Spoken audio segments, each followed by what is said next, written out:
is just what this is going to look like. So you don't actually need to have a discussion with me, Mo. You can just talk to Blue, right? Here's our foster failure, Blue. He needs lots of attention. Adorable. So he just turned 1 on Wednesday. Oh my God, look at him snuggling up. This is probably like, have you heard, I haven't seen it, but have you heard like the new show, like Tiger King? Yes. Yeah, okay. So I haven't watched it, but I imagine like I could probably get a sitcom that was like Great Dane King or Great Dane Queen, I guess, depending on how I'm identifying I that think day. you can. I think you can for sure. That's awesome. I think they think that this is the best thing ever because it's just mom home all the time to just give them love, and it's amazing. I love that. I love that. Oh my God. So They're adorable. I went ahead and just started the recording because I wasn't sure what my hands were going to be tied up doing while, I I didn't want to hit the record button and have the whole laptop go out the window because I've got these gigantic beasts that are tackling me. Sounds good. Sounds good. Do you have a hot beverage, cold beverage to share? You know what? I just finished my beverage. It was a very exciting collagen protein that I'm taking because I'm told it helps your joints. Okay. And we'll see what happens. It was much less exciting than what I received a text message of yesterday that we're probably not going to share with the listeners. That was listen, hard times, hard liquor. What can I tell you? Yes, yeah. So it's been a great time actually. We've had lots of great time with the family and our neighborhood, which you've seen. I mean, people walk out at happy hour and have a drink. So there's been this wonderful community, and I'm all about community. Yeah. And so yeah, 1 or 2 drinks a day is not so bad, but it's unusual for me. Usually it was just a weekend thing, but now it's a daily thing. But I think it's under control. Well, I think the probably the most interesting thing that not the most interesting thing that we share, Mo, but one of the most interesting things in our lives that we both share is that we're not getting on a plane. Like, this is the longest extended period that we've been home, like with the exception of like holiday time. I think since perhaps college, I've never gone this long without a flight. Yeah. I mean, I used to do like 80 trips a year. Wow. And so this is definitely a change of pace for me. How does that feel? I like it. I like it. I gotta say, listen, I want to travel. I want to see the world. And, it's been part of a great adventure, but staying put and kind of slowing down a bit has been nice, as much as I'm managing to slow down. So are you going to go, like, I know I'm asking the big question, but this is a question I'm asking me too, Mo. So like you're my kindred spirit that I get to ask this with is, are we going to get back on planes and go about it and do, like, first off, I'm not sure that our conferences are going to look the same. And secondly, like, are we, you and I, going to elect to like go back to that road warrior kind of schedule? I'm thinking about that very deeply. So, this has forced a lot of us to think about how we reinvent our business. And for me, I'm doing a lot more virtual work. And literally, I never imagined 3 months ago that all my work would be virtual, because back then it was all physical. Yeah. And so, luckily I've got some work in that space, and I'm making it work, and I feel blessed. And I'm thinking about that very, very much. Like, will I get back on a plane? I mean, obviously I will, but are they going to take out the middle seats? Will I only fly first class to have as much space as possible? How's that going to work out? will I wear a mask the whole time? Will I keep it to shorter flights so I don't know. I don't know. Those are real questions. I have heard from my friends though that are flying in recent times, the planes are empty. So maybe this is the time to fly. And flights are cheap. Yeah, I had a friend that texted me, and he's single. He I should just put like a dating ad out there for him because he's just an amazing guy. But he doesn't have a dog. He's a road warrior, and I'm like, what are you doing? He's like, I'm going down to the Caribbean for like 2.5 weeks in an all-inclusive vacation, like an all-inclusive resort. I was like, how are you managing that? Like everything's shut down. And he's like, I don't know. It was like $300 a week with airfare to go down there. Oh my God. He's like, you know how much I work? Like he's on a flight every single week. And so he said the fact that nobody wants to see me right now, and the fact that like we're on this mandatory stay-at-home order, and there's really nothing that I can do because he does sales. There's like nothing he can do because nobody wants to hear from him when they're thinking about shutting their companies down. He's like, this is probably the only time that I'm going to be able to get away, and it's super cheap to do so. So it's just like a totally different perspective. Do you know what? Good for him, because the people I feel most for are those that are single, living alone, cooped up in an apartment. I think that's a tough deal. I mean, for me and for you, you know, if you're anywhere close to being an extrovert, you know, on that side of the scale, that's a tough deal. Yeah, one of the things that so I think I identify as an introvert. I have learned how to cope. Like, you know, I tell you all the time, I don't like people. And it's not the fact that I don't like people, but it's the fact that there's a lot of, like, when we go to a conference, that moment that we stop speaking and like everybody floods the stage. Not everybody. I'm not that popular. Everybody probably floods the stage for you. But there's like a line of 18 people, you know, that want to talk or want to hand me their business card or want to follow up after that. And I'm super, super, super blessed. Like, let me put that out there that I'm super blessed that that happens. But like, that's kind of a nightmarish moment for me. I don't like to be touched. And I got out of therapy because I had trouble like leaving that emotion, the negative emotions of others at my office. Like I tended to bring it home. And so what's really interesting for me right now is not doing in-person speaking. I couldn't tell you whether it's better or it's worse, because if I'm doing a virtual conference, the subject matter is more therapeutic than it is business, even though when I'm speaking about business therapy and self-awareness and team awareness in businesses. But I'm speaking to a room full of people, and it's this big open space. And for the most part, everybody's kind of on this even keel, and the world really isn't in this state of pandemic or financial crisis or anything like that. But now I find if I'm in a Zoom room with 25 participants, I can pick up the energy and the anxiety from everybody. And I don't have a flight home to like meditate or put on my, you know, those earphones that I talked to you about, like the sound canceling earphones, to like buffer and drive home from the airport to my house. I'm here, Mo. Like I'm 10 feet away from those little energy sponges that are right outside the door.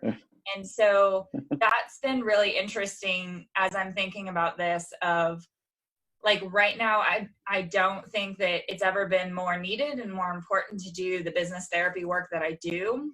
But it's also one of the reasons that I left being a business therapist is because of how personal that it is. And, you know, it's like, it's almost taking me 3 times as much self-care time, or 3 times as much self-care, like filling that bucket. A friend of mine was referring it to like arrows. Like I have 10 arrows and I'm giving them all to my company and my family right now. But now I need to find a way to get those 10 arrows back for tomorrow. And that's just been, Yeah. I don't have an answer on like they're two very different feelings. And I used to think, great, it would be wonderful to do virtual conferences because then I don't have to, you know, have Guinness to make sure that I'm not touched, or that, you know, when we were over in China, there's really the personal space is different than ours. And so people would come up and they would grab your arm and they would get really close when they were speaking. Not all people, I'm not making it generic, but I had a lot more of those encounters versus Americans. We, again, not being generic, but a handshake is kind of as close as most get in a professional setting. And so I was just making that observation that you and I are, I don't know how many miles apart right now. I feel good sharing our energy, even though it's through a camera. You know, but it's so weird. It's just an interesting, I know I just rambled and like 50 million people just stopped listening because of my rambling, but please, Mo, save the conversation. Save the discussion. Well, listen, first of all, the good news that I heard for you in all of this is you don't have to be touched anymore. And so you're good in that regard. But for me, I mean, listen, I think these Zooms have been amazing, amazing, amazing as an alternative. But I need people. I need people. I need hugs. I need handshakes. I need all that stuff. And so thankfully, I've got my family for the physical touch during this era of 6 feet away from strangers. Although sometimes my own family says stay 6 feet away. But just kidding. But no, you're not. you know, the Zoom. No, I am. We are very touchy around here, and that's wonderful. But if I sneeze, you know, then it's like 6 feet is not good enough. And you know, right now it's allergy season, so we do get the sneezes here and there. So then you gotta stand back. But you know, for me, I really do like the physical meetings, and I think Zoom has done, and whether it's Google Hangouts or Zoom, whatever platform you use, I think it's really illuminated how much we can get done without being in the same physical space. And I think it's pretty darn good. Yeah. It's not the same for me. You know, it's just not the same for me. I like seeing people, really feeling their energy and reaction. And it's hard when you have a bunch of people on a screen, because how many can you see and notice in that way? It's kind of limited to the number of folks. We're going to do a call tomorrow with a group of facilitators. We're going to have 40 people on this thing. And I'm curious to see with 40. I know with 6, 7, 8, 9, 10, I can really pick up the energy and I feel like I'm still connected. 40, I don't know. So you're not replacing a keynote speech with 1,000 or 2,000 people in this manner. And as a speaker, feeling that connection. I've been in a bunch of educational webinars where I'm one of 2,000 people, and I'm really paying attention to how is the speaker feeding off the energy, and to what extent are they feeling the energy when it's that larger scale. And I'm still questioning that.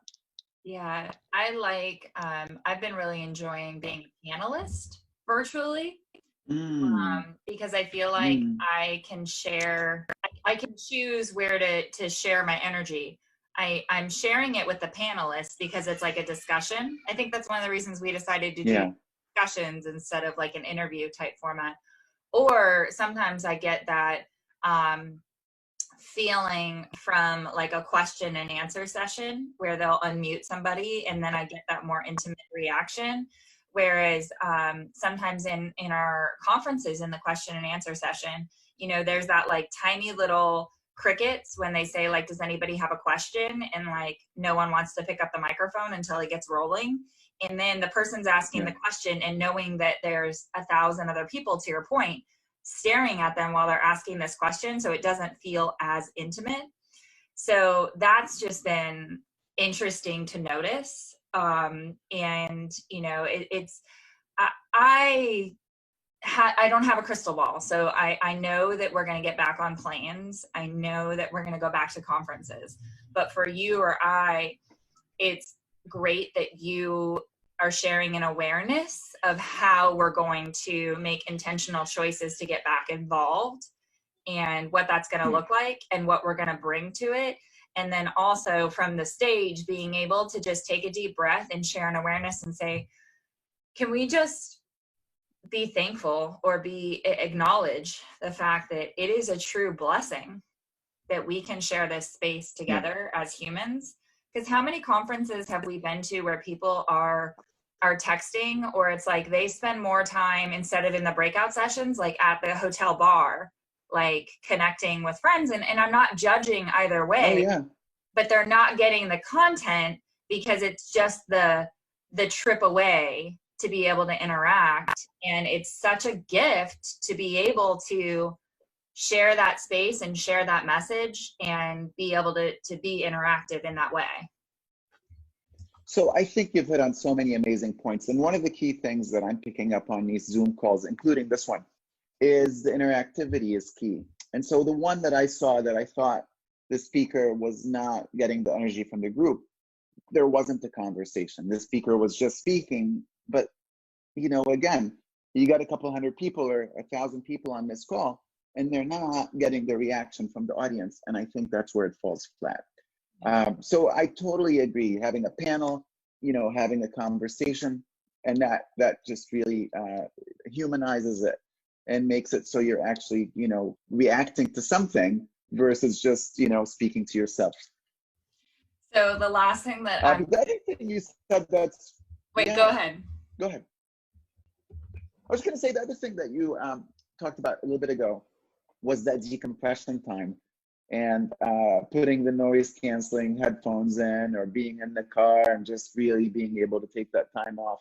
And for me, as a self-identified extrovert, I don't need that much alone time, but I still need some, right? I still need like maybe a half hour, maybe an hour. I need some amount of it.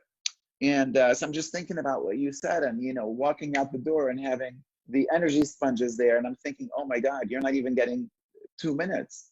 And so that's really, you know, I feel that. So thank you for sharing that.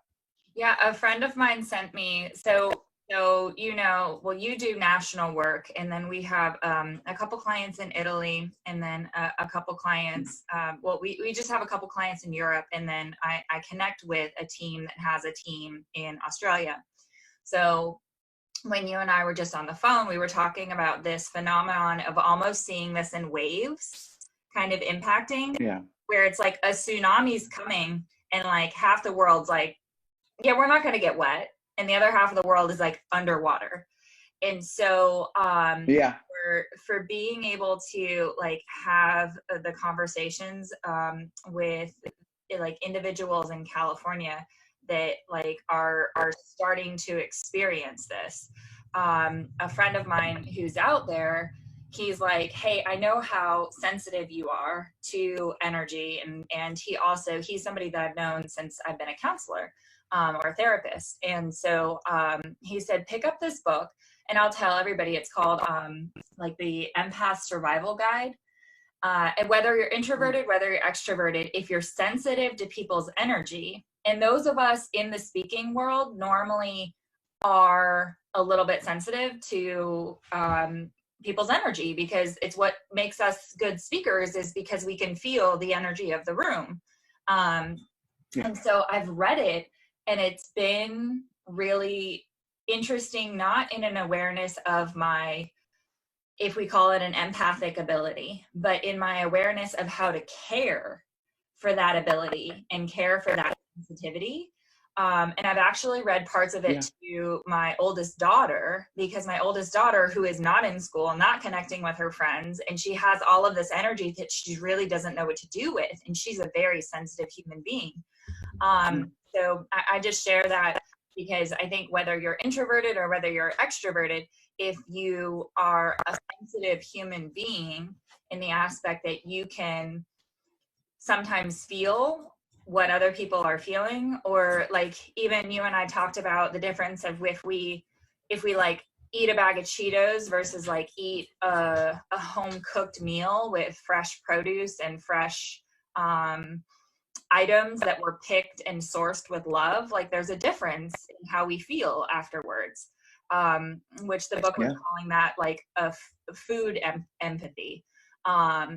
So that's been interesting to just kind of look at how we decompress when there's really no space to decompress, and just being aware of that kind of aspect. But one of the things, the last thing that I want to discuss with you, because I think it's pretty awesome, is you and I chatted. Time flies, right? Was it last week or the week? It doesn't matter for listeners, but I think the week before. Yeah. It doesn't matter. It's Tuesday, right? I don't know. We don't know it. Oh, it's so it doesn't matter anymore. So it's kind of like Doc Brown. We've gone like back to the future, and we have no idea. I need the dashboard to tell me what date and year it is. You were FaceTiming me, sitting in a rocking chair in your background. It was the first time that I had seen your son. So you discussed the human aspect of this. That is something, Mo, that I have enjoyed more than I could possibly ever really share. Is, you know, we've had amazing conversations. We've had amazing connections. We've talked about things that are important to us, but in a single FaceTime, I got a picture of you as a human, like as a dad, you know, as a significant other, as just like a leisurely human in your rocking chair in your backyard, the environment that brings this energy that then you hit the road with. Like, that's really something that I've enjoyed through, you know, Zoom calls is, and now the listeners are 100% disappointed because you have two white walls behind you, and unless you have a really cool story about we can record this again. Yeah, you know, it's not sunny today. It's just 55 and cloudy. And gosh, I wish it was sunny and 70 like that day, because I'd go right back out there and we could do this with the beautiful background. So we'll have to re-record. Well, I'm sure we will record something else. Mo and I never like cease to have stuff that's discussed about. We start with one topic and we end up on 15 other topics. So that's one of the things I appreciate about our relationship, is it's like I think when I came up to DC the first time, we had talked about like an hour and a half, and I think it was definitely more than an hour and a half.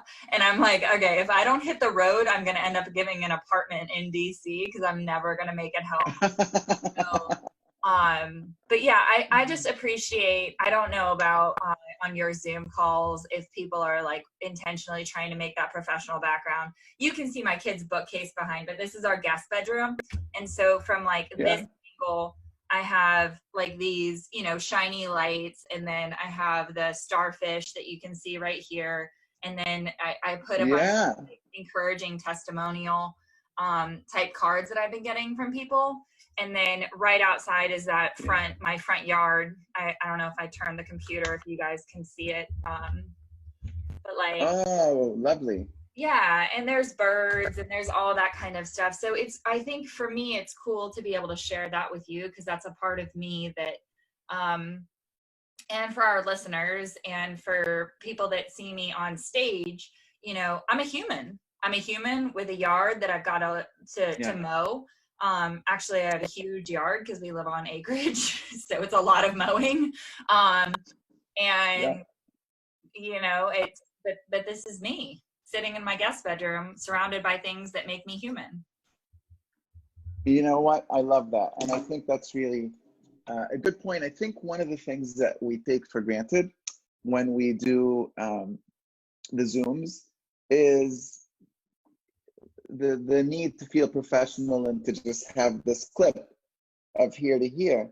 And what that misses, now that we're talking about it, is when you see someone in person, never are you seeing them just from here to here. You're seeing their whole environment and all that stuff. So here we go. Here's the rest of my office. And it's a tiny office, but now you got the whole picture. And voila. I love it. I love it. Yeah. Was that baby? But I'd rather be in the backyard. That's baby Eli. Here, I'll show you again. Aw, so for listeners, that is Mo's contribution, greatest contribution to this planet, and the one of the individuals that will end up saving this planet is his amazing son, and he's also going to be an Olympic fingerboarder, if I'm correct. So, Good memory. I know the memory is getting better. Aren't you so proud of me? I'm impressed. I'm impressed. No, he's quite talented on many levels, and I'm a proud dad. Absolutely. Well, I appreciate you making time to first make a difference, second make time for me, and for the viewers that are going to be watching this, and third for, I guess, the time in the future that we're going to be able to share together from your rocking chair, since we're going to do another one of these, as well as, you know, just the other incredible things that you're going to do. For the viewers, there's going to be a link to find out about more about Mo, and how to connect more with Mo, and through Zoom or through many of his speaking opportunities. So look forward to that. Other than that, Mo, you have any final thoughts on making a difference and for our difference makers discussions? Well, stay connected. Stay connected. Make sure that you are getting what you need. And we're all different, but you know, I always say in person is best. Video is second best. A phone call would be number 3 on that list, followed by an email, followed by a text, right? You know, the more you want to amp up the connection, the closer to physical it should be. And so stay in touch. And for me, I know that without a doubt, if ever I'm feeling a little bit on the down, I'm like, okay, who do I need to call? And it's just one phone call away, one friend away. That's awesome. I don't think I can end any better than that. So thank you for making a difference and making the world a better place. And I'll talk to you soon.